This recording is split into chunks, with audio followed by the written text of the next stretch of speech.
해성병원의 밤은 언제나 고요했습니다.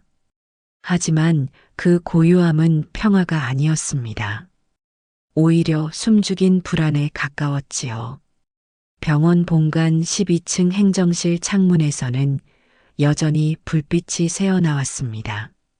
시계는 이미 밤 11시를 가리키고 있었습니다. 창밖으로는 도시의 야경이 펼쳐졌습니다.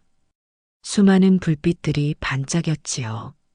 하지만 행정실 안에 한기준 행정부원장은 그 풍경에 관심이 없었습니다. 그의 눈은 오직 컴퓨터 화면의 숫자들에만 고정되어 있었습니다.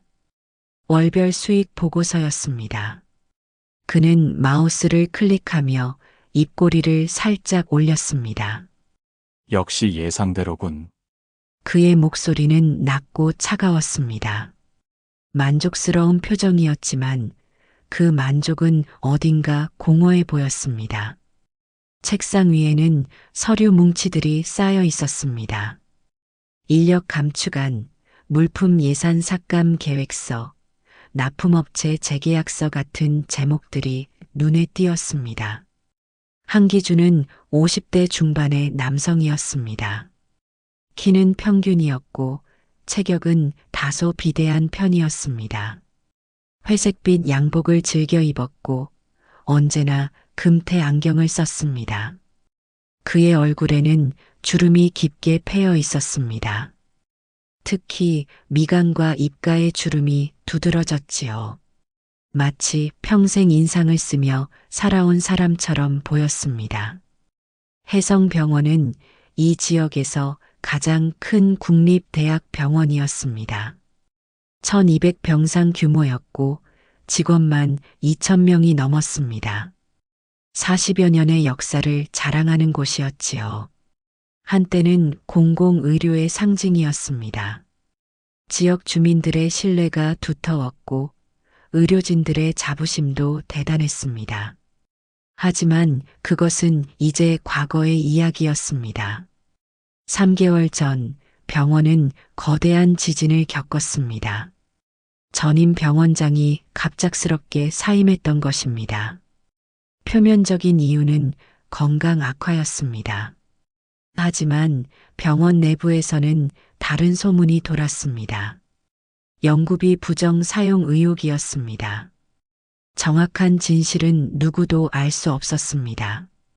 병원장은 어느 날 갑자기 사라졌고 그 후로 소식이 끊겼습니다. 병원은 순식간에 혼란에 빠졌습니다. 리더십에 공백이 생겼고 의사결정 체계가 마비되었습니다. 그 틈을 파고든 사람이 바로 한기준이었습니다.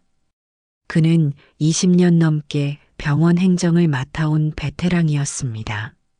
병원의 모든 시스템을 손바닥 들여다보듯 알고 있었지요. 이사회는 임시체제를 구축했습니다. 새로운 병원장을 선출할 때까지 한기준에게 병원 운영 권한을 위임했습니다. 그것은 재앙의 시작이었습니다. 한기준은 부임 첫날부터 변화를 예고했습니다. 전체 직원 회의에서 그는 단호하게 말했습니다. 우리 병원은 지금 위기에 처해 있습니다. 전임 병원장의 불명예스러운 퇴진으로 대중의 신뢰는 바닥에 떨어졌습니다. 정부 지원금도 삭감될 위기에 놓였지요. 이 위기를 극복하려면 재정 건전화가 최우선입니다. 모든 불필요한 지출을 과감히 줄여야 합니다. 그의 목소리는 힘이 있었습니다. 논리도 명확해 보였습니다. 처음에는 많은 직원들이 고개를 끄덕였습니다. 위기를 함께 극복해야 한다는 연대감도 있었지요. 하지만 곧 그들은 깨닫게 되었습니다. 한기준이 말하는 재정 건전화의 실체를 말입니다. 첫 번째 조치는 인력 감축이었습니다. 베테랑 간호사들이 표적이 되었습니다. 20년, 30년 경력에 숙련된 간호사들이었습니다. 한기준은 그들을 고비용 인력이라고 불렀습니다. 권고사직 권유가 시작되었습니다. 간호부장 김혜라는 한기준의 사무실을 찾아갔습니다. 그녀는 35년 경력의 간호사였습니다. 목소리를 떨며 항의했지요. 부원장님, 이건 너무 심합니다. 베테랑 간호사들은 병원의 자산입니다. 신입 간호사들을 교육하는 핵심 인력이기도 하고요. 이 사람들을 내보내면 의료질이 떨어질 수밖에 없습니다. 한기준은 차가운 표정으로 대답했습니다. 김 부장 감상적으로 생각하지 마십시오. 숫자를 보세요. 경력 간호사 1명 인건비로 신입 간호사 2명을 고용할 수 있습니다. 효율성의 문제입니다. 하지만 의료는 단순한 효율의 문제가 아닙니다. 환자의 생명이 달린 일이에요. 그렇기 때문에 더욱 냉정해야 합니다. 병원이 망하면 아무도 살릴 수 없습니다. 김혜라는 더 이상 할 말이 없었습니다. 그녀는 고개를 떨구고 사무실을 나왔습니다. 그녀의 뒷모습은 패배한 장군처럼 보였습니다. 두 번째 조치는 물품 예산 삭감이었습니다. 의료 소모품, 약품, 장비 유지비가 대폭 줄어들었습니다. 한기준은 입찰 과정을 재정비한다며 새로운 납품업체들을 선정했습니다. 그 업체들은 하나같이 최저가를 제시했습니다. 의료기기과 박상철 과장은 의아했습니다. 가격이 너무 낮았기 때문입니다. 업계 평균가의 60% 수준이었지요. 그는 샘플을 받아 확인했습니다. 품질이 현저히 떨어졌습니다. 주사침은 무뎠고 수술용 봉합사는 약했습니다. 의료용 장갑은 쉽게 찢어졌습니다. 박상철은 한기준을 찾아갔습니다. 부원장님, 이 물품들은 사용하기 어렵습니다. 품질이 기준 미달입니다. 한기준은 서류에서 눈을 떼지 않고 대답했습니다. 기준은 통과했습니다. 식약처 인증도 받았고요. 최소 기준은 통과했을지 몰라도 실제 사용에는 문제가 있습니다. 주사침이 무디면 환자가 고통을 느낍니다. 봉합사가 약하면 수술 후 합병증 위험이 높아지고요. 그럼 더 조심해서 쓰면 되지 않겠습니까? 예산은 한정되어 있습니다. 최선의 선택을 한 것입니다. 박상철은 더 이상 말하지 않았습니다. 말해봐야 소용없다는 것을 알았기 때문입니다. 병원 곳곳에서 불만의 목소리가 터져나왔습니다. 하지만 한기준은 흔들리지 않았습니다.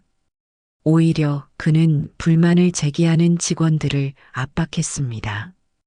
회의 때마다 그들을 공개적으로 질책했습니다. 협조하지 않는다고 비난했지요. 분위기는 점점 억압적으로 변해갔습니다. 어느 날 저녁 직원 식당에서였습니다. 박민호 인턴과 김선영 간호사가 마주 앉아 있었습니다. 둘 다 표정이 어두웠습니다. 박민호는 이제 막 1년차 인턴이었습니다. 29살이었습니다. 키가 크고 마른 체격이었지요. 의대를 졸업하고 인턴으로 들어왔을 때는 열정으로 가득했습니다. 하지만 지금은 그 열정을 찾아볼 수 없었습니다. 눈 밑에는 짙은 다크서클이 자리 잡았고 어깨는 축 처져 있었습니다. 김선영은 5년차 간호사였습니다.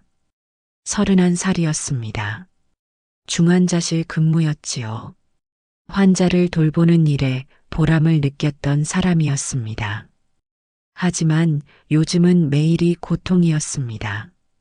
선영 씨, 오늘 주사 넣으셨어요? 박민호가 조심스럽게 물었습니다.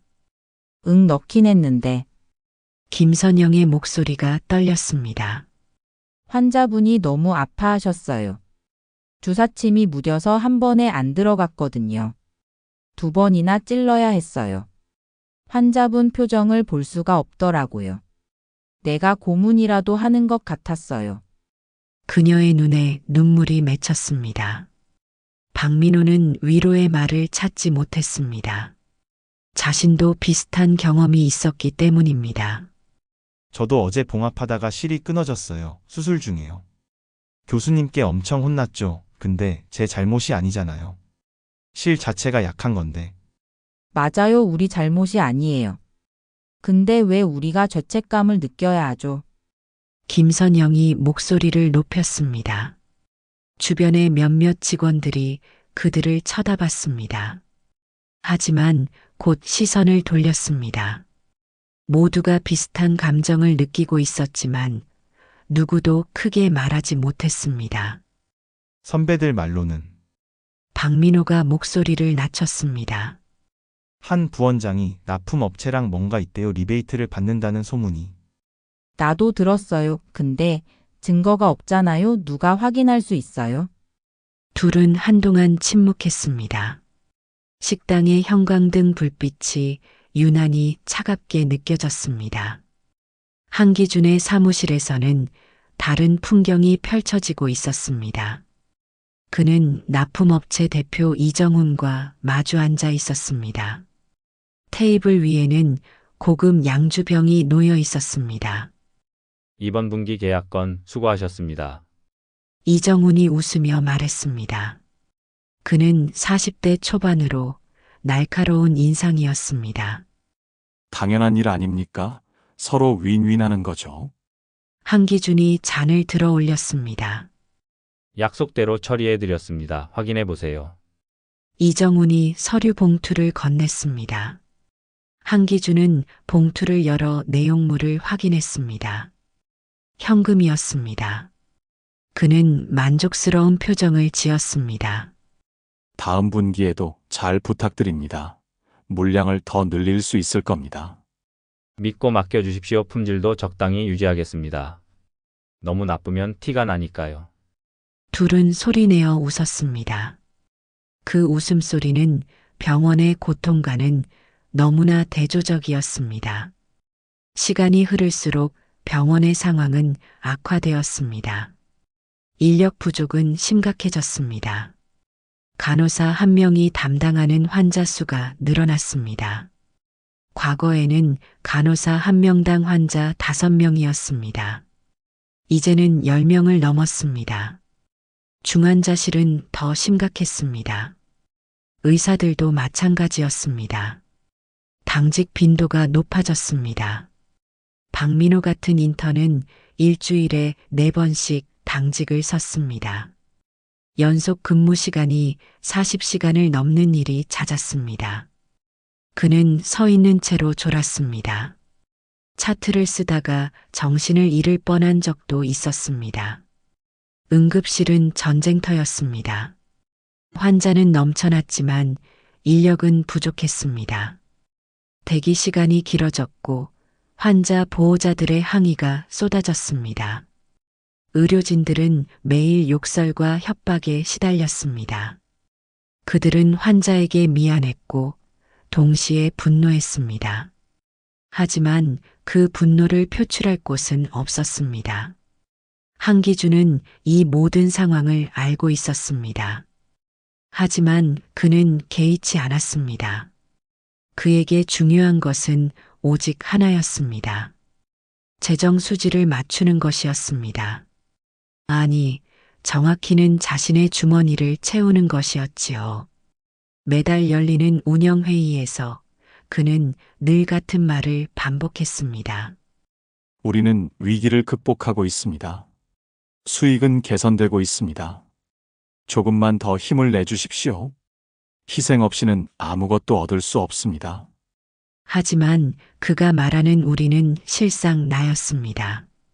그리고 희생은 언제나 직원들의 몫이었습니다. 어느 날 밤 박민호는 당직실에서 쓰러졌습니다. 과로로 인한 실신이었습니다. 동료 의사가 발견해서 응급 처치를 받았습니다. 다행히 큰 문제는 없었습니다. 하지만 그는 회복 후에도 당직을 계속해야 했습니다. 대체 인력이 없었기 때문입니다. 김선영은 매일 밤 악몽을 꾸었습니다. 환자에게 주사를 놓는 꿈이었습니다. 주사침이 들어가지 않았습니다. 아무리 힘을 줘도 피부를 뚫지 못했지요. 환자는 비명을 질렀고 그녀는 땀을 뻘뻘 흘렸습니다. 그러다 깨어나면 새벽 3시였습니다. 다시 잠들 수 없었습니다.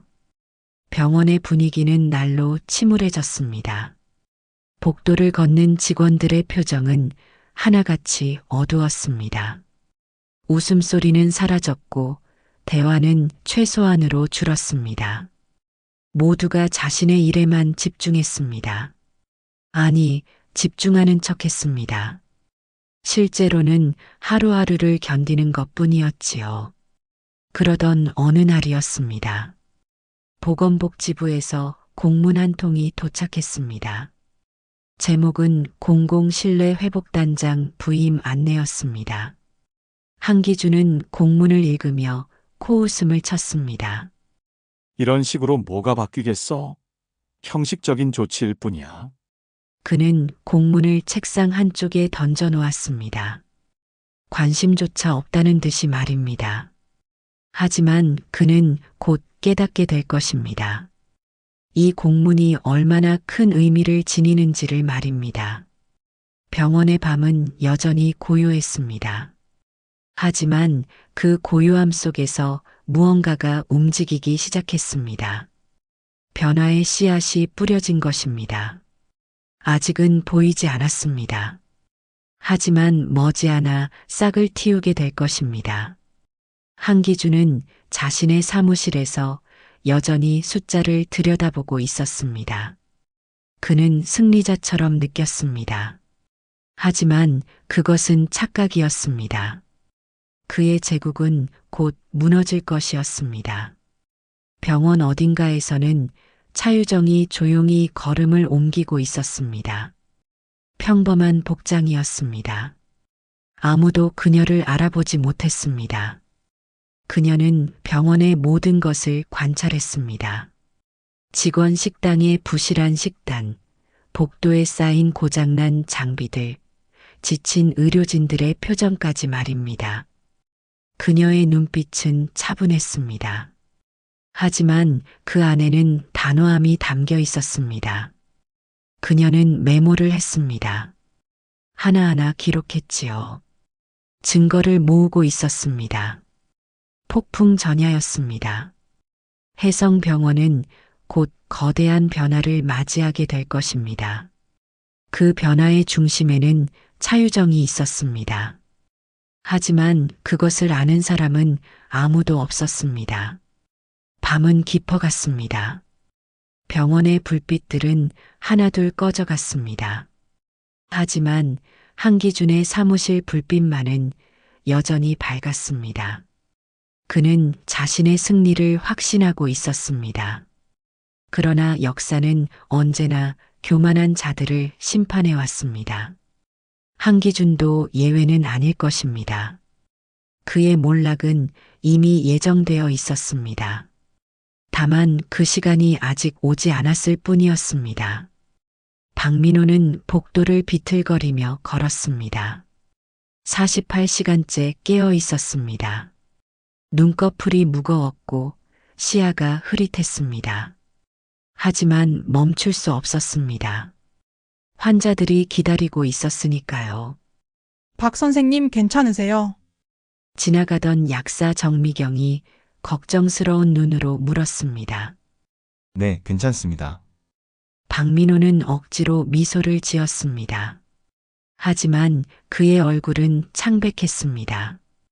정미경은 더 묻지 않았습니다. 모두가 비슷한 상태였으니까요. 중환자실로 들어서자 김선영 간호사가 보였습니다. 그녀는 환자 침상 옆에서 차트를 확인하고 있었습니다. 어깨가 굳어 있었고 표정이 굳어 있었습니다. 선영 씨, 2, 3번 침대 환자분 상태 어떠세요? 혈압이 조금 떨어졌어요. 수액 속도를 올렸습니다. 김선영의 목소리는 기계적이었습니다. 감정이 실리지 않았지요. 박민호는 그녀의 손을 봤습니다. 미세하게 떨리고 있었습니다. 손이 떨리시네요. 아침부터 물 한 모금 못 마셨어요. 화장실 갈 시간도 없어서요. 그녀의 목소리가 잠시 흔들렸습니다. 하지만 곧 평정을 되찾았습니다. 박민호는 더 이상 묻지 않았습니다.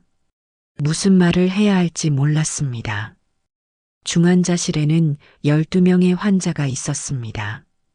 담당 간호사는 3명이어야 했습니다. 하지만 오늘은 김선영 혼자였습니다. 다른 2명은 퇴사했습니다. 한기준의 권고사직을 받아들인 것이었지요. 대체 인력은 아직 충원되지 않았습니다. 김선영은 환자 한 명 한 명을 돌보며 죄책감을 느꼈습니다.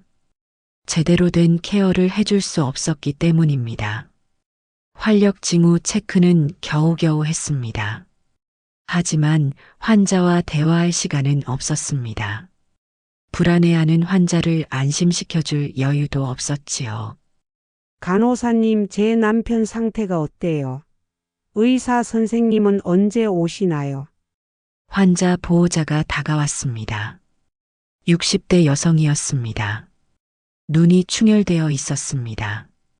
밤새 울었던 것 같았습니다. 조금만 기다려주세요. 선생님께서 곧 오실 거예요. 김선영은 최대한 부드럽게 말했습니다. 하지만 그녀도 알고 있었습니다. 박민호가 언제 올 수 있을지 알 수 없다는 것을 말입니다. 그는 지금 응급실에 있었습니다. 새로 들어온 환자를 처치하느라 바빴지요. 보호자는 불안한 표정으로 돌아갔습니다. 김선영은 가슴이 아팠습니다. 환자와 보호자에게 미안했습니다. 동시에 자신에게도 화가 났습니다. 왜 나는 무능한가? 왜 더 잘할 수 없는가? 그런 생각들이 머릿속을 맴돌았습니다. 오전 11시 수술실에서는 정형외과 수술이 진행 중이었습니다. 집도인은 최진욱 교수였습니다. 15년 경력의 베테랑이었지요. 그는 환자의 다리 골절 부위를 봉합하고 있었습니다. 그가 손을 내밀었습니다. 보조 간호사가 봉합사를 건넸습니다. 최진욱은 능숙하게 바늘을 잡았습니다. 조직을 꿰맸습니다. 그런데 갑자기 손에서 긴장이 풀렸습니다. 뭐야? 봉합사가 끊어진 것이었습니다. 매듭을 조이는 순간 툭 하고 끊어졌습니다. 최진욱은 미간을 찌푸렸습니다. 다시. 새 봉합사를 받았습니다. 다시 시도했습니다. 그런데 또 끊어졌습니다. 3번째 시도에서야 겨우 성공했습니다. 이게 대체 무슨 실이야? 최진욱의 목소리에 짜증이 섞였습니다. 수술실 분위기가 얼어붙었습니다. 보조 의료진들은 숨죽였습니다. 수술이 끝난 후 최진욱은 의료기기과에 전화를 걸었습니다. 박상철 과장이 받았습니다. 박 과장, 오늘 쓴 봉합사 뭡니까? 3번이나 끊어졌어요. 죄송합니다. 교수님 새로 들어온 제품입니다. 품질이 좀. 좀이 아니라 엉망이잖아요. 수술 중에 실이 끊어지면 어떡합니까? 환자한테 무슨 일 생기면 누가 책임지는데요? 박상철은 할 말이 없었습니다. 그도 알고 있었습니다. 이 제품이 문제가 많다는 것을요. 하지만 그는 어쩔 수 없었습니다. 한기준이 지정한 업체였으니까요. 다시 이야기하겠습니다. 최대한 빨리 교체하도록. 교체가 아니라 당장 폐기해야죠. 이런 걸로 수술하라고 하면 저는 메스 놓겠습니다. 최진욱은 전화를 끊었습니다. 박상철은 한숨을 쉬었습니다. 그는 책상 위의 납품 계약서를 바라봤습니다. 이정훈 대표의 서명이 보였습니다. 그는 이 계약이 잘못되었다는 것을 알았습니다. 하지만 말할 수 없었습니다. 오후 2시 박민호는 응급실 처치실에 있었습니다. 교통사고 환자가 들어왔습니다. 50대 남성이었습니다. 팔에 깊은 열상이 있었습니다. 봉합이 필요했습니다. 환자분, 마취 주사 놓겠습니다. 조금 따끔할 거예요. 박민호는 주사기를 들었습니다. 주사침을 환자의 피부에 댔습니다. 힘을 주었습니다. 그런데 침이 들어가지 않았습니다. 피부가 들어갔다가 다시 튀어나왔습니다. 아파요. 환자가 신음했습니다. 박민호는 당황했습니다. 다시 시도했습니다. 각도를 바꿔서 더 힘을 주었습니다. 이번에는 겨우 들어갔습니다. 하지만 환자의 얼굴은 고통으로 일그러져 있었습니다. 죄송합니다. 혈관이 잘 안 보여서. 박민호는 변명했습니다. 하지만 그것은 거짓말이었습니다. 진짜 이유는 주사침이 묻었기 때문이었습니다. 환자는 의심스러운 눈으로 그를 봤습니다. 박민호는 고개를 숙였습니다. 봉합을 마친 후 그는 처치실 구석에 주저앉았습니다. 손이 떨렸습니다. 가슴이 답답했습니다. 의사로서의 자존감이 바닥으로 떨어지는 것 같았습니다. 나는 환자를 치료하는 게 아니라 고문하고 있어. 그는 중얼거렸습니다. 아무도 듣지 못하게 작은 목소리로 말입니다. 저녁 6시 직원 식당이었습니다. 김선영과 박민호가 마주 앉았습니다. 식판에는 밥과 반찬이 담겨 있었습니다. 하지만 둘 다 수저를 들지 않았습니다. 오늘 또 주사침 때문에. 김선영이 말을 꺼냈습니다. 목소리가 떨렸습니다. 한 번에 안 들어가서 3번이나 찔렀어요. 환자분이 울더라고요. 70 넘은 할머니였는데. 그녀의 눈에 눈물이 고였습니다. 박민호는 그녀의 손을 잡았습니다. 위로의 말을 하고 싶었습니다. 하지만 입이 떨어지지 않았습니다. 자신도 같은 상황이었으니까요. 우리 잘못이 아니에요. 박민호가 간신히 말했습니다. 도구가 문제인 거예요. 우리가 못하는 게 아니라. 알아요. 머리로는 알아요. 근데 마음은 모르겠어요. 환자분들 얼굴이 자꾸 떠올라요. 밤에 잠을 못 자겠어요. 김선영이 고개를 떨궜습니다. 어깨가 떨렸습니다. 박민호는 아무 말도 할 수 없었습니다. 식당 한쪽에서는 다른 의료진들도 비슷한 대화를 나누고 있었습니다. 모두가 지쳐 있었습니다. 모두가 죄책감에 시달리고 있었습니다. 하지만 누구도 큰 소리로 말하지 못했습니다. 혹시라도 한기준의 귀에 들어갈까봐 두려워했습니다. 그때 한기준이 식당에 들어왔습니다. 그는 천천히 식당을 둘러봤습니다. 직원들은 긴장했습니다. 대화를 멈췄습니다. 수저 소리만이 식당에 울렸습니다. 한기준은 음식을 받아 한쪽 구석 테이블에 앉았습니다. 그는 홀로 식사를 했습니다. 아무도 그와 함께 앉지 않았습니다. 그는 신경 쓰지 않는 것처럼 보였습니다. 오히려 만족스러워 보였습니다.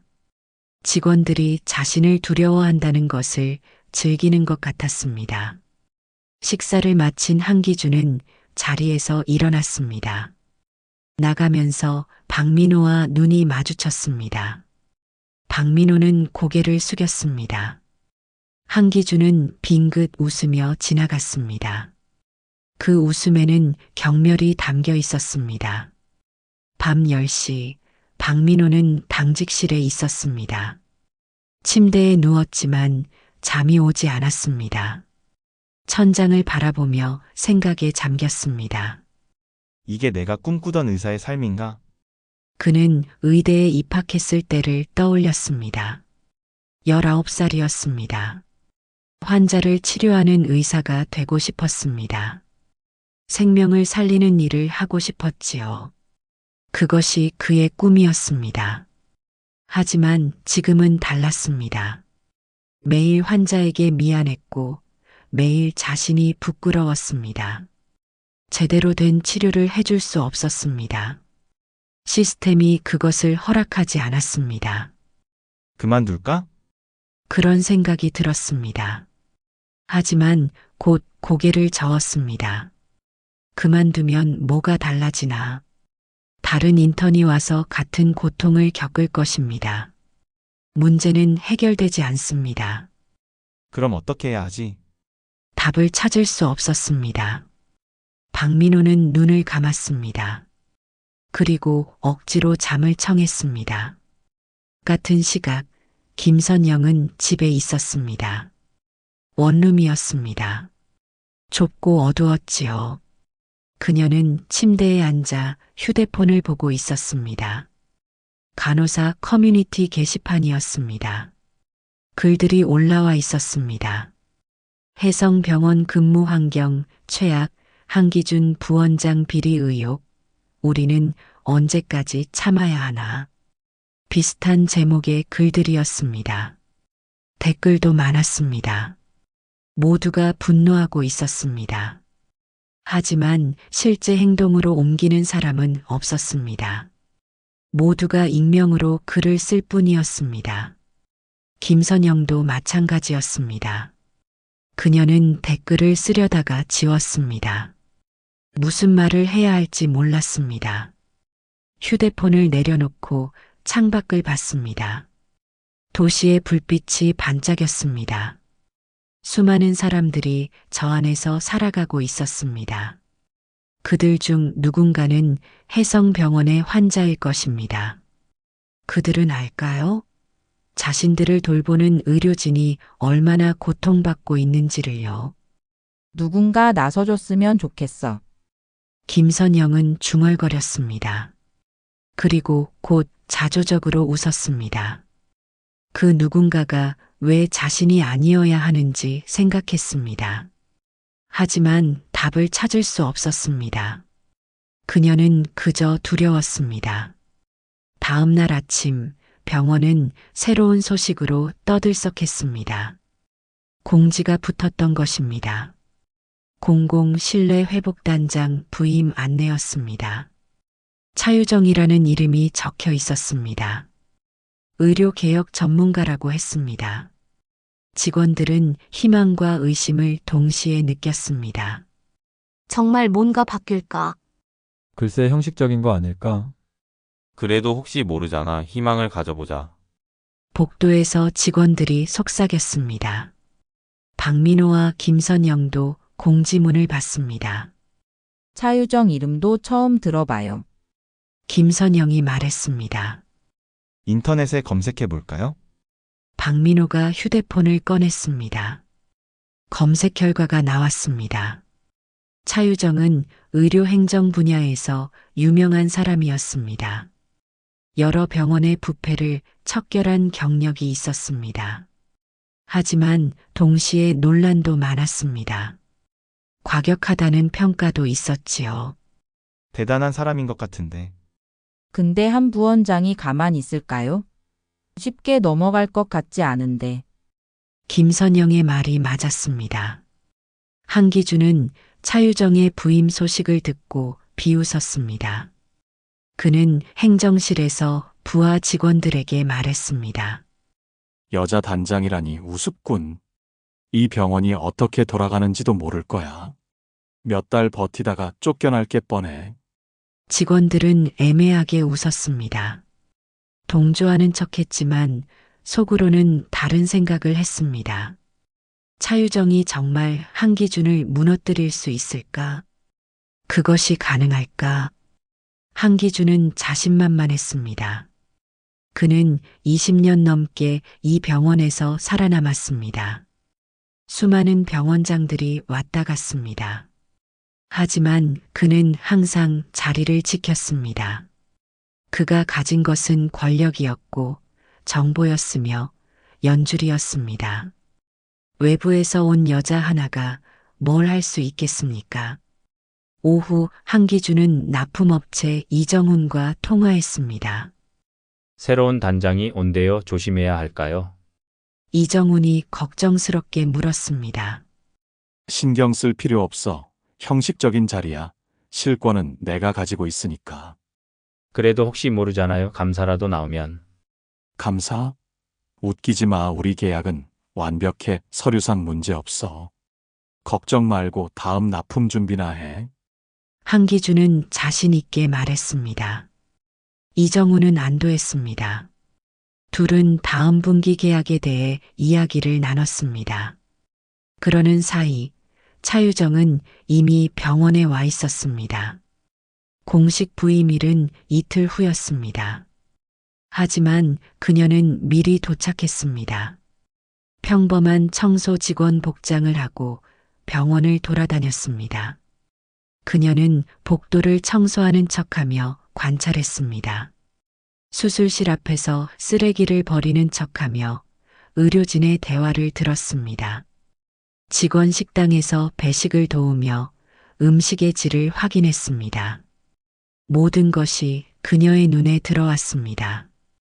지친 직원들의 표정, 부실한 의료 물품, 억압적인 분위기. 그녀는 작은 수첩에 기록했습니다. 증거를 모았습니다. 어느 순간 그녀는 한기준을 봤습니다. 그는 복도를 걸으며 직원들에게 지시를 내리고 있었습니다. 목소리가 컸고 태도가 오만했습니다. 차유정은 그를 조용히 바라봤습니다. 표정은 무덤덤했습니다. 하지만 눈빛은 날카로웠습니다. 곧 만나게 되겠군. 그녀는 속으로 생각했습니다. 그리고 다시 청소를 계속했습니다. 저녁이 되었습니다. 박민호는 또다시 당직이었습니다. 그는 복도를 걸으며 한숨을 쉬었습니다. 몸이 천근만근이었습니다. 정신도 흐릿했습니다. 언제까지 이렇게 살아야 하나? 그런 생각이 들었습니다. 하지만 답은 없었습니다. 그는 그저 한 걸음 한 걸음 앞으로 나아갔습니다. 환자를 향해서 말입니다. 김선영도 야간 근무였습니다. 중환자실은 여전히 바빴습니다. 환자 한 명이 상태가 악화되었습니다. 그녀는 의사를 호출했습니다. 응급처치를 했습니다. 땀이 흘렀습니다. 손이 떨렸습니다. 하지만 멈출 수 없었습니다. 환자는 다행히 안정되었습니다. 김선영은 잠시 쉬었습니다. 간호사실 구석에 앉아 물을 마셨습니다. 몸은 지쳤지만 마음은 이상하게 평온했습니다. 나는 최선을 다하고 있어. 그녀는 스스로에게 말했습니다. 시스템은 망가졌지만 자신은 포기하지 않았습니다. 그것만으로도 의미가 있다고 생각했습니다. 밤은 깊어갔습니다. 혜성병원의 불빛은 여전히 밝았습니다. 수많은 사람들이 그 안에서 싸우고 있었습니다. 생명을 위해서, 존엄을 위해서, 희망을 위해서 말입니다. 그리고 어딘가에서는 차유정이 지켜보고 있었습니다. 모든 것을 기록하고 모든 것을 준비하면서 말입니다. 폭풍이 곧 몰아칠 것이었습니다. 하지만 아직은 고요했습니다. 박민호는 당직실 침대에 누웠습니다. 눈을 감았습니다. 그리고 마지막으로 생각했습니다. 변화가 왔으면 좋겠어, 제발. 그것은 기도에 가까웠습니다. 그리고 그 기도는 곧 응답받게 될 것입니다. 월요일 아침 혜성병원 본관 로비에 현수막이 걸렸습니다. 공공 실내 회복단장 차유정 부임 환영이라고 적혀 있었습니다. 직원들은 출근하며 현수막을 올려다봤습니다. 표정은 제각각이었습니다. 정말 뭔가 바뀔까요?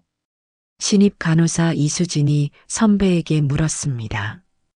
글쎄 기대는 하지만 실망만 커. 선배 간호사는 냉소적으로 대답했습니다.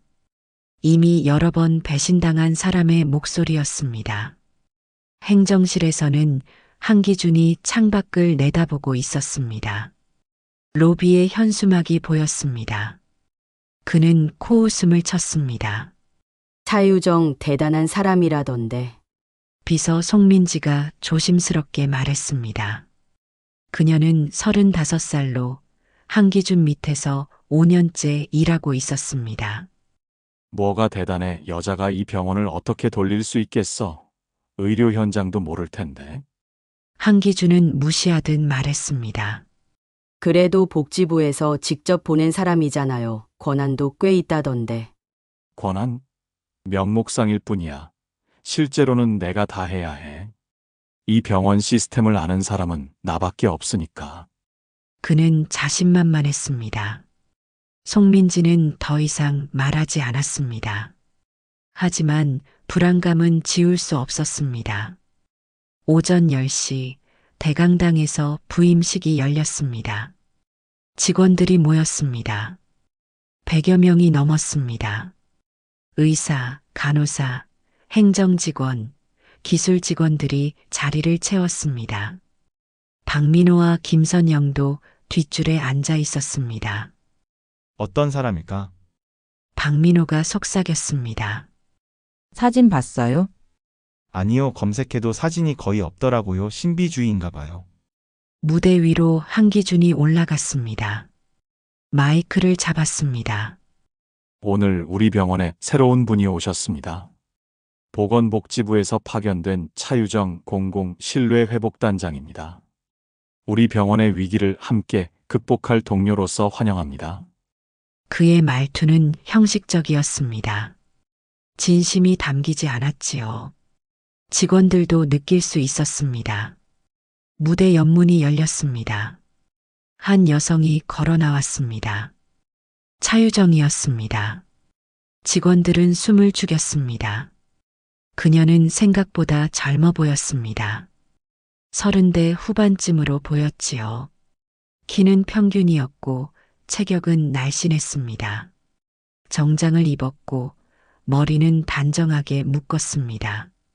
하지만 가장 인상적인 것은 그녀의 눈빛이었습니다. 차분하면서도 날카로웠습니다. 무언가를 꿰뚫어 보는 듯한 느낌이었지요.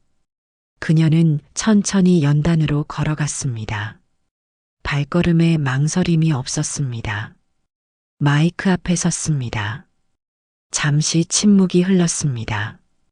그녀는 직원들을 천천히 둘러봤습니다. 시선이 닿는 곳마다 긴장감이 흘렀습니다. 안녕하십니까. 차유정입니다. 목소리는 낮고 분명했습니다. 울림이 있었습니다. 저는 여러분을 돕기 위해 왔습니다. 이 병원을 바로잡기 위해 왔습니다. 쉽지 않을 것입니다. 하지만 포기하지 않겠습니다. 짧은 인사였습니다. 그녀는 더 말하지 않았습니다. 고개를 숙여 인사하고 내려갔습니다. 직원들은 어리둥절했습니다. 너무 짧았기 때문입니다. 보통 부임사는 길었습니다. 계획과 포부를 늘어놓았지요. 하지만 차유정은 달랐습니다. 한기준도 당황했습니다. 그는 애매하게 박수를 쳤습니다. 직원들도 따라 박수를 쳤습니다. 부임식은 그렇게 끝났습니다. 식이 끝난 후 복도에서 직원들이 수군거렸습니다. 되게 과묵하네요. 말이 없어서 더 무서운 것 같은데. 한 부원장은 어떻게 반응할까? 박민호와 김선영도 걸으며 이야기했습니다. 뭔가 범상치 않아 보였어요. 김선영이 말했습니다. 저도요, 눈빛이 보통이 아니었어요. 혹시 정말 뭔가 바꿀 수 있을까요? 모르겠어요. 근데 희망을 가져봐도 되지 않을까요? 박민호의 목소리에 조심스러운 기대감이 담겼습니다. 그날 오후 차유정은 병원장실에 머물렀습니다. 공식적으로 그녀에게 배정된 공간이었습니다. 넓고 깨끗했지만 그녀는 관심이 없었습니다. 책상에 앉아 서류를 검토했습니다. 병원 운영 보고서, 예산 집행 내역, 인력 현황, 납품 계약서, 수백 장의 문서였습니다. 그녀는 하나하나 꼼꼼히 읽었습니다. 메모를 했습니다. 의심스러운 부분에 붉은 펜으로 표시했습니다. 오후 4시 노크 소리가 들렸습니다. 들어오십시오. 차유정이 말했습니다. 문이 열리고 한기준이 들어왔습니다. 얼굴에는 억지 미소가 걸려 있었습니다. 단장님 환영합니다. 늦었지만 정식으로 인사드립니다. 그는 손을 내밀었습니다. 차유정은 일어나서 악수했습니다. 짧고 형식적인 악수였습니다. 앉으시죠. 차유정이 말했습니다. 한기준은 소파에 앉았습니다. 미묘한 긴장감이 흘렀습니다. 병원 시스템에 대해 설명드리고 싶습니다. 외부에서 오셔서 낯설으실 테니까요.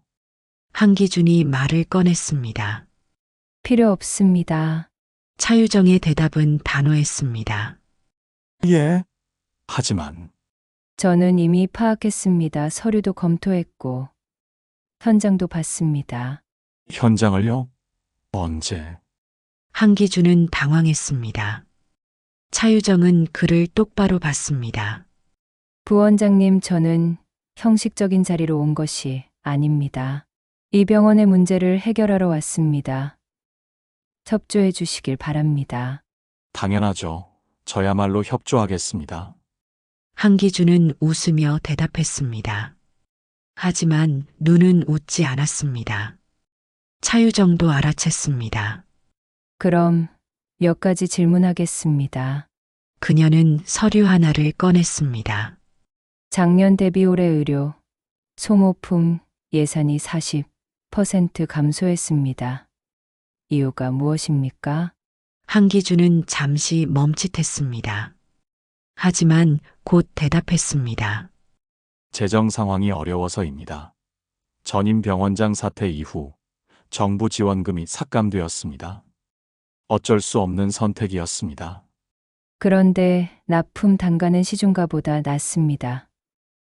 어떻게 가능합니까?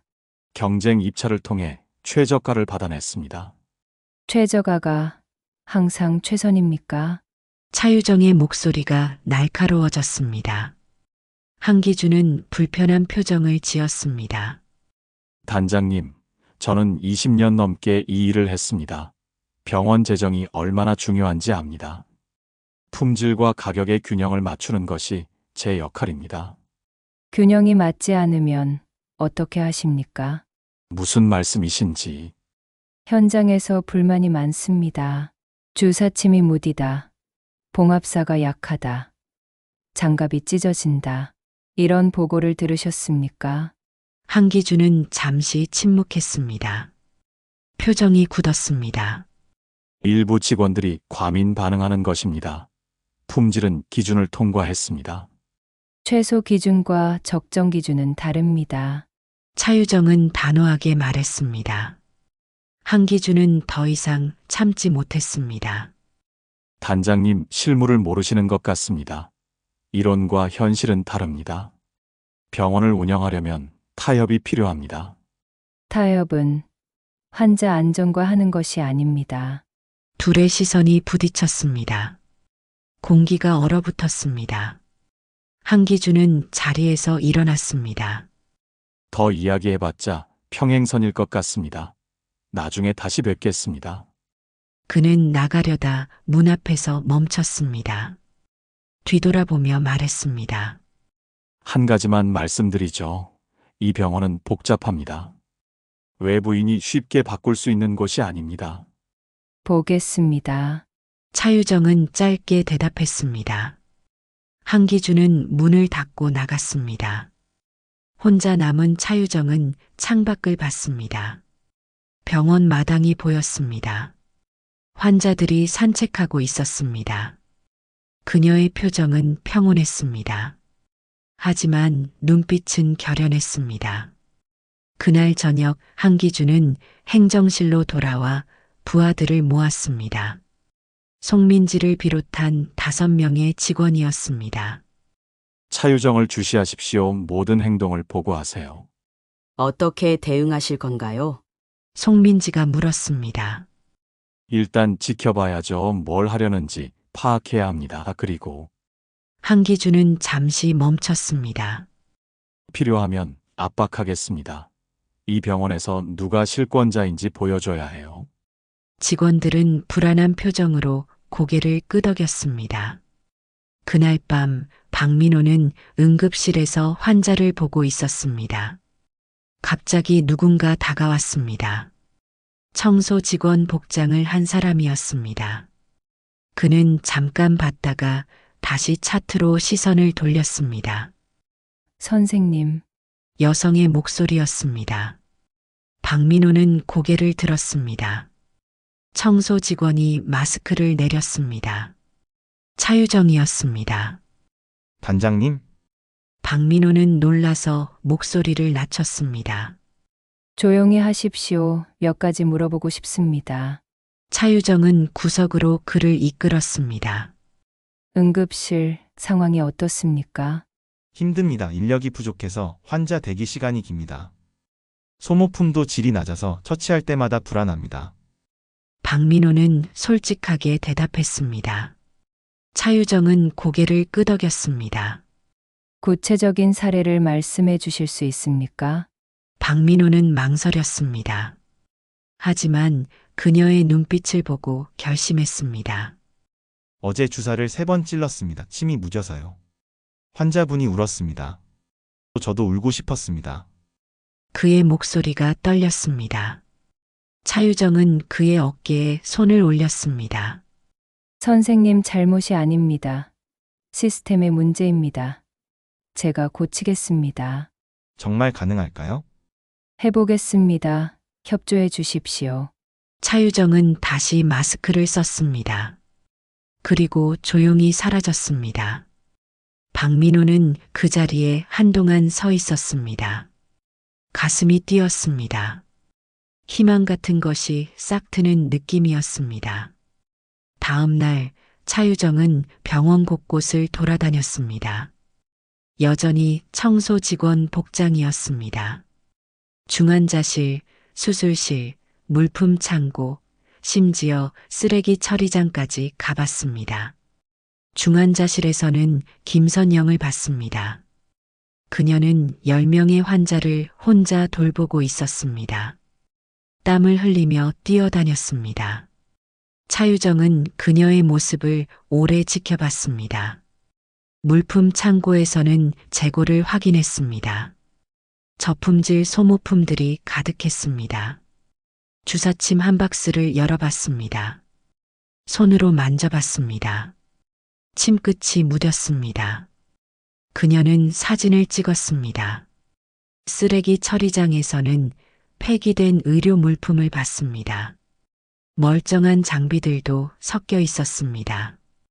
예산 부족으로 수리하지 못하고 버린 것들이었습니다. 차유정은 이것도 기록했습니다. 오후 그녀는 납품업체 사무실을 방문했습니다. 이정훈의 회사였습니다. 접수 직원에게 명함을 건넸습니다.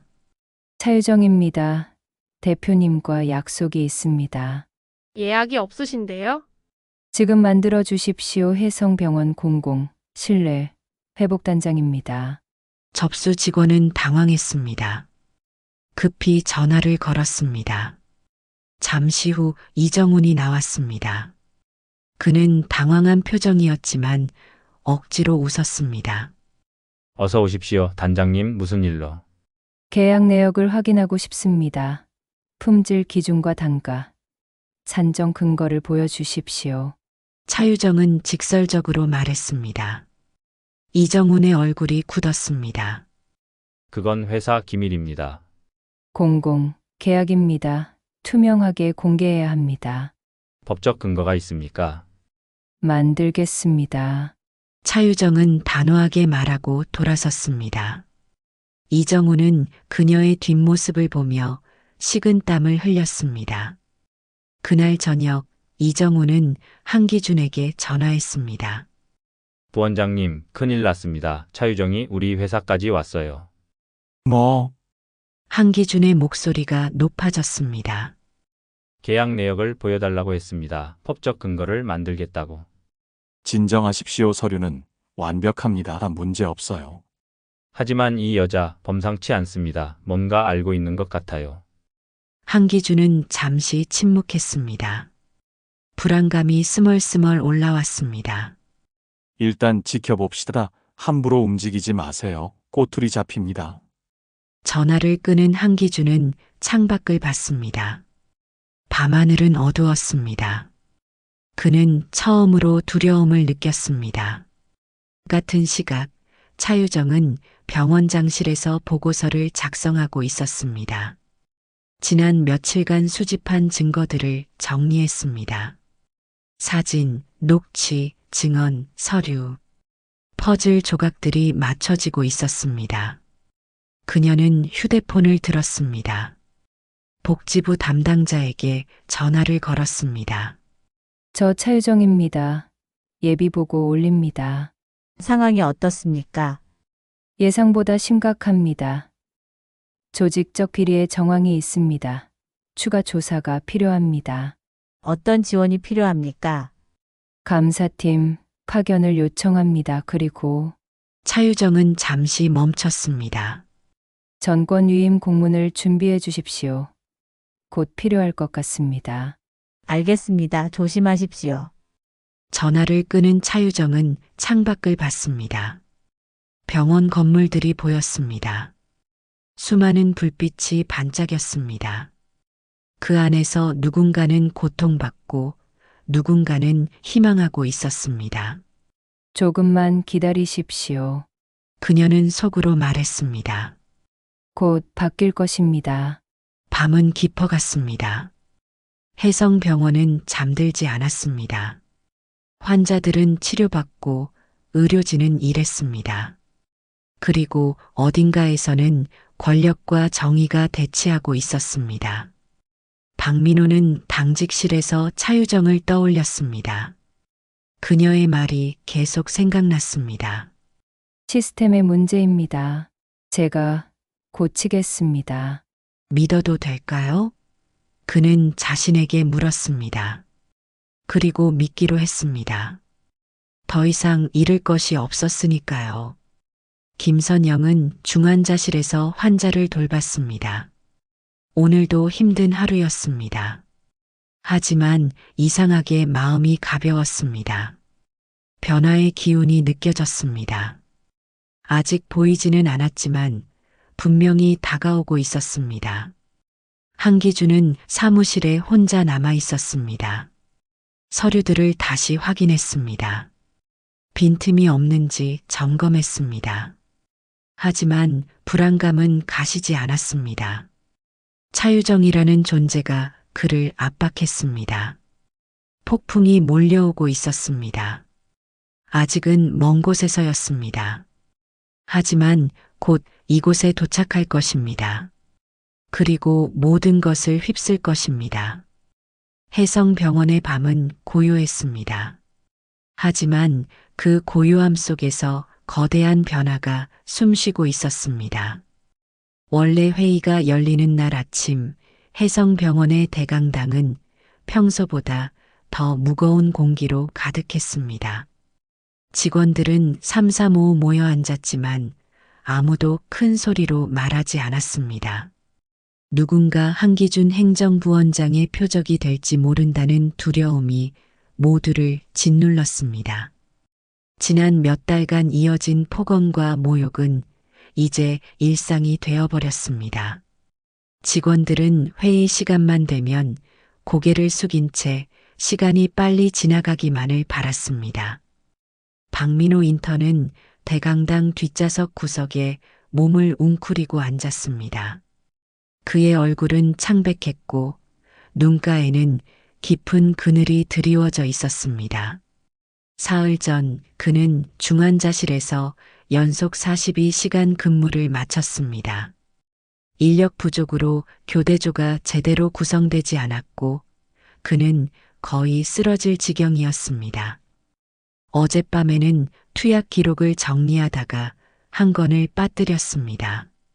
환자에게 직접적인 피해는 없었지만 행정보고서에는 그의 실수가 명확히 기록되었습니다. 박민호는 자신이 오늘 표적이 될 것을 알고 있었습니다. 그의 손은 무릎 위에서 떨렸고 입술은 바짝 말라 있었습니다. 옆자리에 김선영 간호사가 조용히 물병을 건넸습니다. 박민호는 고개를 끄덕였지만 물을 마실 여유조차 없었습니다. 그는 그저 시간이 멈추기를, 이 순간이 지나가지 않기를 간절히 바랐습니다. 정각 오전 9시 한기준 행정부원장이 연단에 올랐습니다. 그의 얼굴에는 여느 때와 같은 오만함이 가득했습니다. 그는 서류 몇 장을 탁자에 던지듯 내려놓으며 회의를 시작했습니다. 첫 안건은 지난주 진료 실적이었습니다. 수익은 전월 대비 3% 감소했습니다. 한기준의 얼굴이 굳어졌습니다. 이게 뭐입니까? 3% 하락이라니. 그의 목소리는 낮았지만 날카로웠습니다. 직원들은 숨을 죽였습니다. 한기준은 서류를 한 장씩 넘기며 중얼거렸습니다. 병상 가동률, 외래 환자 수, 수술 건수, 모든 숫자가 그의 기대에 미치지 못했습니다. 그는 연단을 손으로 탁 쳤습니다. 여러분, 이게 뭡니까? 우리가 뭐 하는 곳인지 아십니까? 여기는 자선단체가 아닙니다. 병원은 돌아가야 합니다. 수익이 나야 월급도 나오는 겁니다. 직원들은 고개를 더욱 숙였습니다. 한기준의 시선이 대강당을 훑었습니다.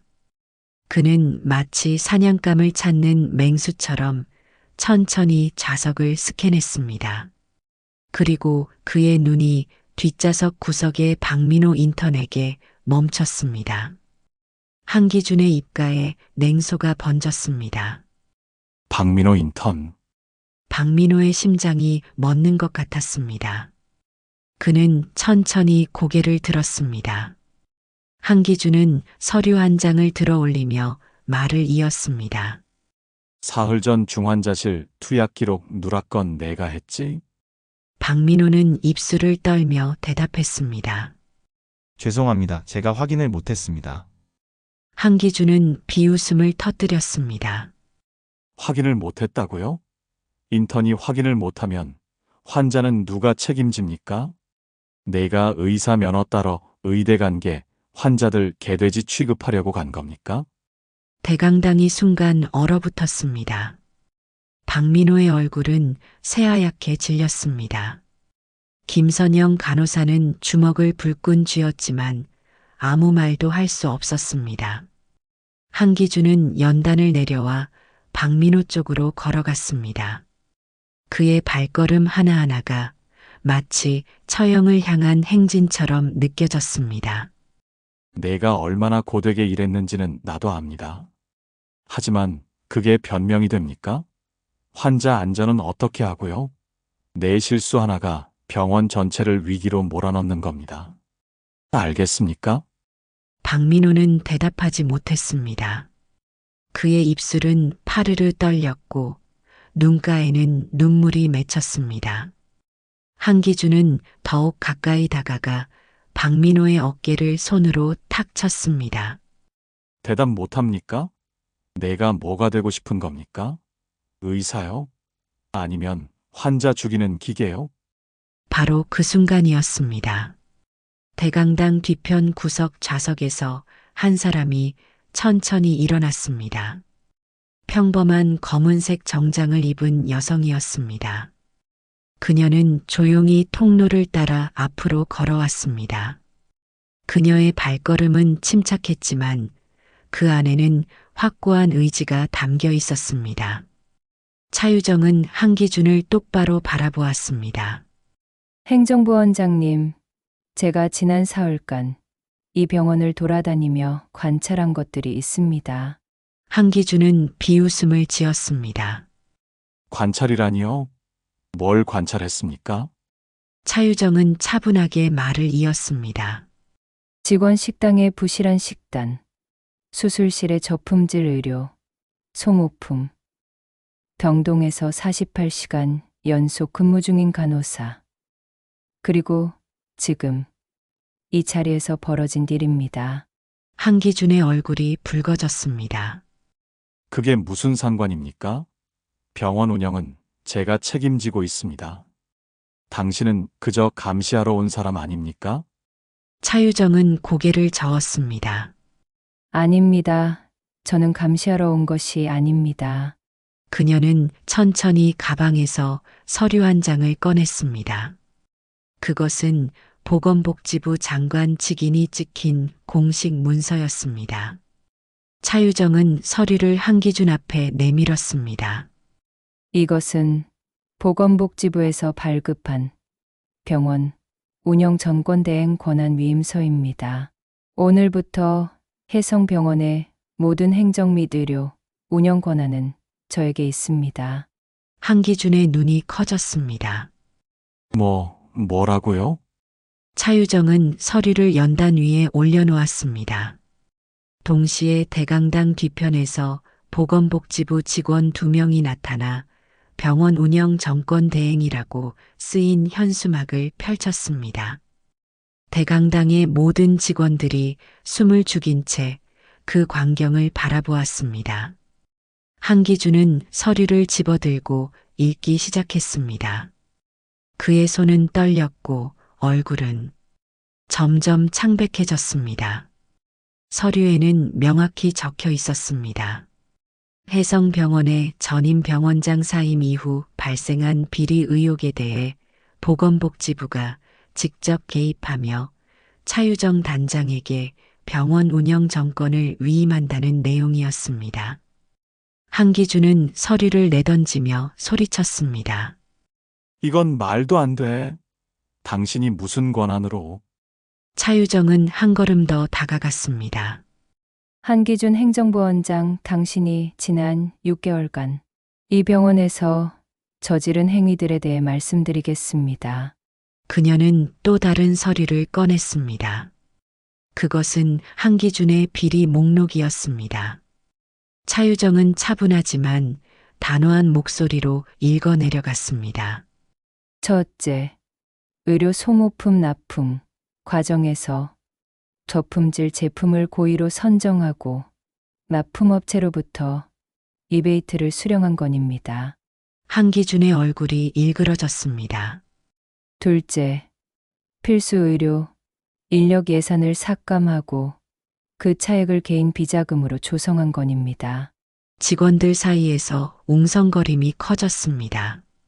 셋째, 직원들에게 반복적으로 폭언과 모욕을 가하며 직권을 남용한 건입니다.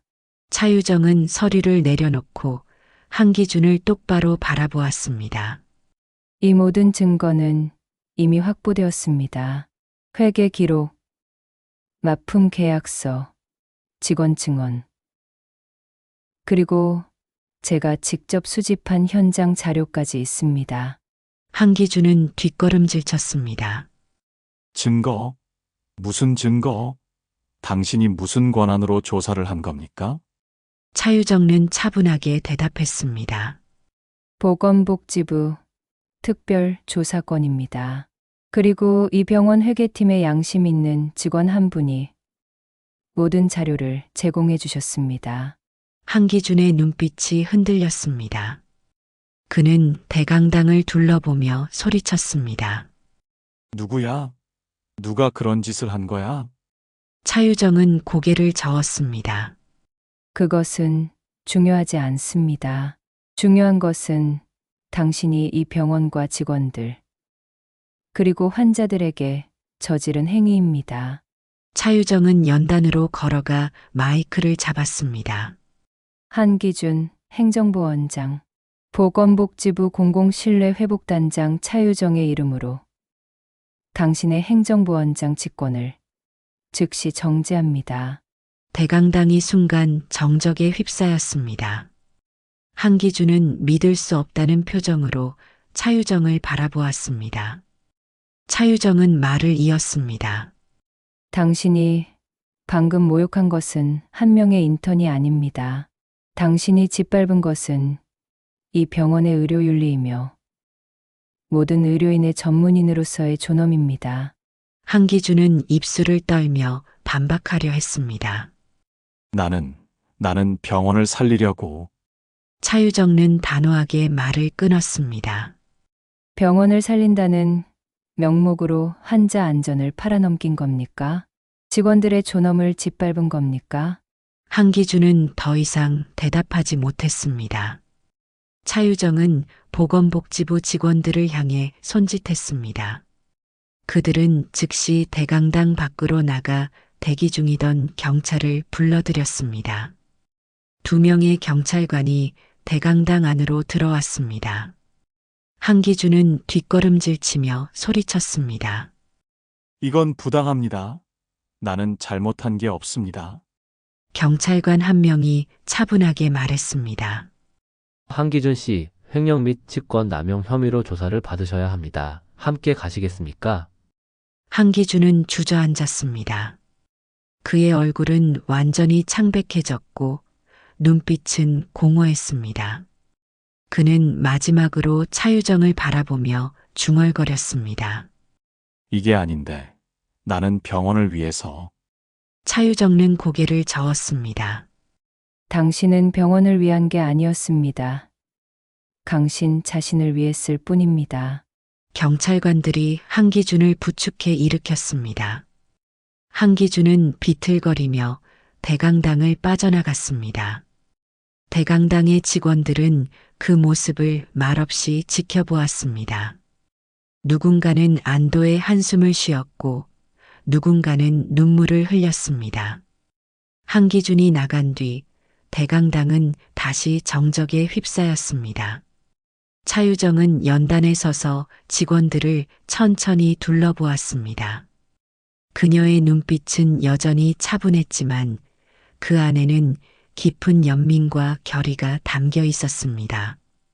여러분, 차유정의 목소리가 대강당에 울려 퍼졌습니다. 저는 오늘 여러분께 사과드립니다. 여러분이 이토록 오랫동안 고통받는 동안 우리는 너무 늦게 왔습니다. 직원들은 고개를 들었습니다. 차유정은 말을 이었습니다. 하지만 이제는 달라질 것입니다. 저는 여러분을 전우로 대하지 않겠습니다. 여러분은 전쟁터의 병사가 아니라 환자의 생명을 구하는 전문가입니다. 김선영 간호사의 눈가에 눈물이 맺혔습니다. 여러분은 소모품이 아닙니다. 여러분의 헌신 없이는 환자의 안전도 병원의 신뢰도 없습니다. 차유정은 박민호 인턴을 바라보았습니다. 박민호 인턴님. 박민호는 놀라 고개를 들었습니다. 차유정은 따뜻한 미소를 지었습니다. 당신이 사흘간 42시간 연속 근무를 한 것 제가 알고 있습니다. 당신의 실수는 당신의 무능함이 아니라 이 병원 시스템의 실패입니다. 박민호의 눈에서 눈물이 흘러내렸습니다. 앞으로는 그런 일이 없을 것입니다. 저는 약속합니다. 차유정은 다시 전체 직원들을 향해 말했습니다. 오늘부터 혜성병원은 새롭게 시작합니다. 환자 안전과 의료진 존중을 최우선으로 하는 병원으로 거듭날 것입니다. 직원들 사이에서 박수 소리가 하나둘 터져 나오기 시작했습니다. 처음에는 작고 조심스러웠지만 점차 대강당 전체를 가득 채웠습니다. 박수 소리는 안도와 희망, 그리고 감사의 표현이었습니다. 차유정은 조용히 고개를 숙여 인사했습니다. 회의가 끝난 뒤 차유정은 대강당을 천천히 빠져나갔습니다. 복도에는 여전히 직원들이 삼삼오오 모여 속삭이고 있었습니다. 그들의 얼굴에는 오랜만에 희망의 빛이 떠올랐습니다. 차유정은 그 모습을 보며 조용히 미소 지었습니다. 그녀는 행정실로 향했습니다. 이제 진짜 일이 시작될 차례였습니다.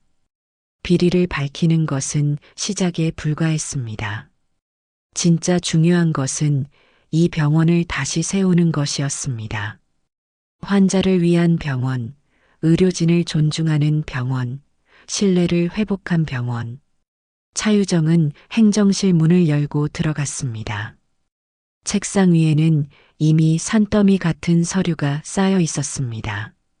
예산 보고서, 인력 배치표, 소모품 계약서. 그녀는 서류 하나를 집어들고 천천히 읽기 시작했습니다. 그녀의 눈빛은 여전히 차분했지만 그 안에는 확고한 결의가 타오르고 있었습니다. 창밖으로는 가을 햇살이 부드럽게 쏟아져 들어왔습니다. 혜성병원의 긴 밤은 끝나가고 있었습니다. 이제 새로운 아침이 시작될 것입니다. 차유정은 서류에서 눈을 떼지 않은 채 조용히 중얼거렸습니다. 이제 시작입니다. 그녀의 목소리는 작았지만 그 안에는 흔들림 없는 신념이 담겨 있었습니다. 혜성병원은 다시 일어설 것입니다. 그리고 그 중심에는 환자와 의료진에 대한 존중이 있을 것입니다. 대강당에서의 그날 이후 혜성병원은 조용하지만 분명한 변화의 물결을 맞이했습니다. 한기준이 경찰에 연행되는 모습을 지켜본 직원들은 아직 믿기지 않는다는 표정이었습니다. 너무 오랫동안 침묵을 강요당했던 그들에게 이 순간은 마치 꿈처럼 느껴졌습니다. 김선영 간호사는 병동 창가에 서서 밖을 내다보았습니다. 가을 햇살이 유리창을 통해 들어와 그녀의 피곤한 얼굴을 비쳤습니다. 손에는 여전히 무뎌진 주사침이 들려 있었지만 이제는 그것이 마지막이 될 거라는 희망이 싹 텄습니다. 그녀는 지난 몇 년간의 고통을 떠올렸습니다. 환자에게 제대로 된 치료를 해주지 못해 밤마다 뒤척였던 날들, 동료들이 하나둘 병원을 떠나는 모습을 무력하게 지켜봐야 했던 순간들입니다. 선영아, 괜찮아? 옆에서 동료 간호사가 조심스럽게 물었습니다. 김선영은 고개를 끄덕였습니다. 눈가에 맺힌 눈물을 닦으며 작은 미소를 지었습니다. 응, 이제 괜찮을 것 같아. 박민호 인턴은 당직실 침대에 누워 천장을 바라보았습니다. 40시간 연속 근무의 피로가 뼛속까지 스며들어 있었지만 이상하게도 마음만은 한결 가벼웠습니다. 한기준 부원장에게 공개적으로 모욕당했던 그 순간 그는 의사라는 직업을 완전히 포기하려 했었습니다. 하지만 차유정 단장이 나타나 자신을 지켜준 그 장면은 평생 잊지 못할 것입니다. 환자들을 개돼지 취급한다고? 박민호는 그날의 악몽 같은 말을 되새겼습니다. 그 말은 그의 존엄을 짓밟았지만 동시에 이 병원의 진짜 문제가 무엇인지를 적나라하게 드러냈습니다. 환자를 함부로 대한 것은 자신이 아니라 의료진을 소모품처럼 쓰고 버린 한기준이었습니다. 구치소 면회실에서 한기준은 초췌한 모습으로 앉아 있었습니다.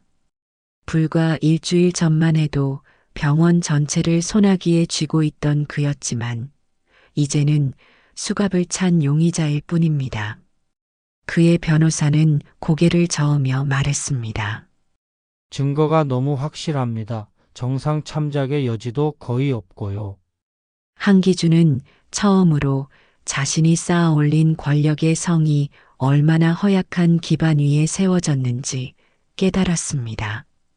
그는 언제나 숫자와 권위로 사람들을 통제할 수 있다고 믿었습니다. 하지만 진짜 권력은 존중과 신뢰에서 나온다는 것을 이해하지 못했습니다. 내가 뭘 잘못했나? 그는 중얼거렸지만 답은 이미 알고 있었습니다. 모든 것을 잘못했습니다. 사람을 숫자로 취급했고 환자의 생명을 돈보다 가볍게 여겼으며 자신의 권위에 도전하는 모든 것을 짓밟았습니다. 몇 주 후 법정에서 한기준에게 징역 7년이 선고되었습니다. 판사는 판결문을 낭독하며 말했습니다. 피고는 공공의료기관의 책임자로서 환자의 안전과 의료진의 존엄을 보호해야 할 의무가 있었으나 오히려 개인의 이익을 위해 이를 심각하게 훼손했습니다. 이는 우리 사회가 가장 소중히 여겨야 할 생명과 건강에 대한 중대한 범죄입니다. 차유정 단장은 병원 개혁을 위한 첫 전체 회의를 소집했습니다. 대강당은 한기준에게 모욕당했던 그 공간이었지만 이제는 희망의 장소로 바뀌어 있었습니다. 의사, 간호사, 행정직원, 청소직원까지 병원의 모든 구성원이 한자리에 모였습니다. 차유정은 단상에 올라 천천히 말문을 열었습니다. 여러분, 먼저 그동안 겪으신 고통에 대해 진심으로 위로의 말씀을 드립니다. 여러분은 최악의 환경에서도 환자를 지키기 위해 최선을 다하셨습니다. 그 헌신에 감사드립니다. 대강당은 조용했지만 곳곳에서 흐느끼는 소리가 들렸습니다. 너무 오래 참았던 감정들이 터져나오고 있었습니다. 오늘부터 이 병원은 새롭게 시작합니다. 차유정의 목소리는 단호했습니다. 하지만 제가 일방적으로 정하는 것이 아닙니다. 여러분과 함께 만들어 가겠습니다. 의료인은 소모품이 아닙니다. 여러분은 존중받아야 할 전문가입니다. 저는 여러분을 전우가 아닌 동료로 대하겠습니다. 박민호 인턴이 조심스럽게 손을 들었습니다. 단장님, 정말 달라질 수 있을까요? 저희는 너무 오래 실망했습니다. 차유정은 그를 따뜻하게 바라보았습니다. 저도 합니다. 신뢰는 말로 회복되는 것이 아니라 행동으로 증명되는 것이죠. 지켜봐 주십시오. 개혁은 즉시 시작되었습니다. 차유정은 복지부와 협의하여 삭감되었던 예산을 긴급 복원했습니다. 가장 먼저 이루어진 것은 의료 물품의 교체였습니다. 저품질 주사침, 소독약, 수술 도구들이 모두 폐기되고 새 것으로 교체되었습니다. 김선영 간호사가 새로 도착한 주사침을 손에 들었을 때 그녀는 울컥했습니다. 이게 얼마만이야? 옆에 동료가 그녀의 등을 토닥였습니다. 그들은 이제야 환자에게 제대로 된 치료를 할 수 있다는 안도감을 느꼈습니다. 인력 충원도 빠르게 진행되었습니다. 권고사직 당했던 베테랑 간호사들에게 복직 제안이 갔고 신규 간호사와 의사들이 채용되었습니다. 박민호를 비롯한 인턴과 레지던트들의 근무 시간도 법정 기준에 맞춰 조정되었습니다. 이제 인간답게 일할 수 있겠네요. 박민호는 동료들과 당직실에서 이야기를 나누며 웃었습니다. 그 웃음은 오랜만에 진심에서 우러나온 것이었습니다. 하지만 차유정이 가장 중요하게 생각한 것은 물리적 환경의 개선이 아니었습니다. 그것은 병원 문화의 근본적인 변화였습니다. 차유정의 임기가 끝나갈 무렵 그녀는 마지막 전체 회의를 소집했습니다. 이번에도 대강당은 가득 찼지만 분위기는 처음과 완전히 달랐습니다. 긴장 대신 온기가, 두려움 대신 감사함이 공간을 채웠습니다. 여러분, 제 임무가 곧 끝납니다. 차유정은 담담하게 말했습니다. 하지만 이 병원의 변화는 제가 만든 것이 아닙니다. 여러분이 만든 것입니다. 여러분의 용기와 헌신이 없었다면 아무것도 달라지지 않았을 겁니다. 박민호가 대표로 단상에 올라 감사패를 전달했습니다. 단장님, 저희에게 다시 꿈꿀 수 있는 용기를 주셨습니다. 의사로서, 인간으로서 존중받는다는 게 무엇인지 가르쳐 주셨어요. 평생 잊지 않겠습니다. 김선영도 꽃다발을 안고 올라왔습니다. 단장님 덕분에 저는 다시 간호사라는 직업을 사랑하게 되었어요. 환자분들을 돌볼 때마다 행복합니다. 감사합니다. 차유정은 그들을 꼭 안아주었습니다. 고마워요, 여러분. 앞으로도 서로를 존중하고 지지해 주세요. 그것이 이 병원을 지키는 가장 큰 힘입니다. 대강당에서는 박수가 터져 나왔습니다. 그것은 차유정에게 보내는 감사이자 새로운 시작을 약속하는 다짐이었습니다. 해가 지기 시작할 무렵 차유정은 병원을 떠나기 전 옥상 정원에 올라갔습니다. 이곳은 한기준이 지배하던 시절에는 방치되어 있었지만 지금은 직원들과 환자들의 휴식 공간으로 아름답게 가꾸어져 있었습니다. 박민호와 김선영도 함께 따라왔습니다.